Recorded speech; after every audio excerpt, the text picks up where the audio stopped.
আজি এই বৰভগীয়াৰ ৰংঘৰ বাকৰিত আমাৰ প্ৰয়াত গোলাপ চন্দ্ৰ বৰুৱা কলিয়াবৰ বিধানসভা সমষ্টিৰ প্ৰাক্তন বিধায়ক তেখেতৰ আবক্ষ মূৰ্তিৰ স্থাপন কৰি স্মৃতি সংৰক্ষণ কৰাৰ এক প্ৰয়াস কৰা হৈছে।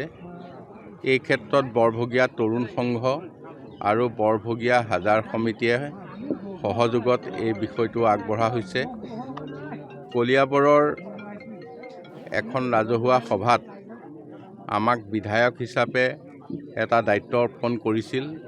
কলিয়াবৰৰ প্ৰাক্তন বিধায়ক কেইগৰাকীৰ স্মৃতি সংৰক্ষণ কৰাৰ বিষয়ে এই কথা আপোনালোক অৱগত। সেই মৰ্মে আমাৰ প্ৰথম প্ৰাক্তন বিধায়ক লীলা বৰা ডাঙৰীয়াৰ আবক্ষ মূৰ্তি ইতিমধ্যে শিলঘাটত স্থাপন কৰা হৈছে জুথ মিলৰ সন্মুখত। তাৰ পিছতে আজি আমি দ্বিতীয়জন শ্ৰদ্ধেয় গোলাপ চন্দ্ৰ বৰুৱা ডাঙৰীয়াৰ আবক্ষ মূৰ্তি স্থাপন কৰিছোঁ। আমাৰ বাকী পৰিকল্পনাও আছে। আমি অতি সোনকালে আমাৰ প্ৰাক্তন বিধায়ক শ্ৰদ্ধেয় অতুল চন্দ্ৰ গোস্বামীদেৱ আৰু প্ৰাক্তন বিধায়ক বলোৰাম নাগদেৱৰো প্ৰতিমূৰ্তি আমি অতি সোনকালেই স্থাপন কৰাৰ প্ৰয়াস কৰিছোঁ, যাতে কলিয়াবৰৰ আটাইকেইগৰাকী প্ৰাক্তন বিধায়কক এই প্ৰতিমূৰ্তি স্থাপন কৰি তেখেতসকলৰ স্মৃতি সংৰক্ষণ কৰিবলৈ ৰাজহুৱাভাৱে বিধায়কক যি দায়িত্ব দিছিল, এই বিধায়কক দিয়া দায়িত্ব হিচাপে আমি এই গোটেই কথাখিনি পালন কৰিবলৈ আগবাঢ়িছোঁ আৰু সকলোতে আমি ৰাইজৰ সহযোগো পাইছোঁ। তেখেতসকললৈ ধন্যবাদ জনাইছোঁ আৰু তেখেতসকলৰ পৰিয়ালবৰ্গলৈ আমি আন্তৰিক ধন্যবাদ জনাই আজি এই কাৰ্যসূচী সমাপন কৰা হৈছে। আজি যিহেতু তেখেতৰ ১১০ সংখ্যক জন্মদিন, সমাজকৰ্মী হিচাপে তেখেতৰ আচলতে তেখেতে 1916 চনত জন্ম হৈছিল, 1926 চন। আজি তেখেতৰ জন্মৰ 110 বছৰ হৈছে আৰু 2011 চনত তেখেতৰ মৃত্যু হৈছিল।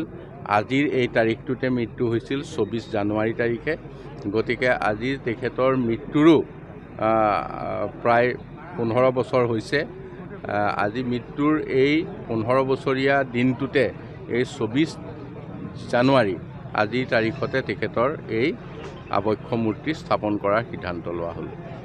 আজি আমাৰ এই বৰভগীয়া তিনিআলিত আমাৰ পিতৃ প্ৰয়াত গোলাপ চন্দ্ৰ বৰুৱাৰ এটা আবক্ষ মূৰ্তি বৰ্তমানৰ বিধায়ক তথা অসম চৰকাৰৰ মাননীয় মন্ত্ৰী কেশৱ মহন্ত ডাঙৰীয়াৰ উদ্যোগত আজি ইয়াত প্ৰতিষ্ঠা হ'ল। আমি জয় জয়তে তেখেতলৈ আমাৰ পৰিয়ালৰ তৰফৰ পৰা আৰু আমাৰ শুভাকাংক্ষী তথা ৰাইজৰ তৰফৰ পৰা তেখেতলৈ ধন্যবাদ আৰু কৃতজ্ঞতা জ্ঞাপন কৰিছোঁ। পিতৃ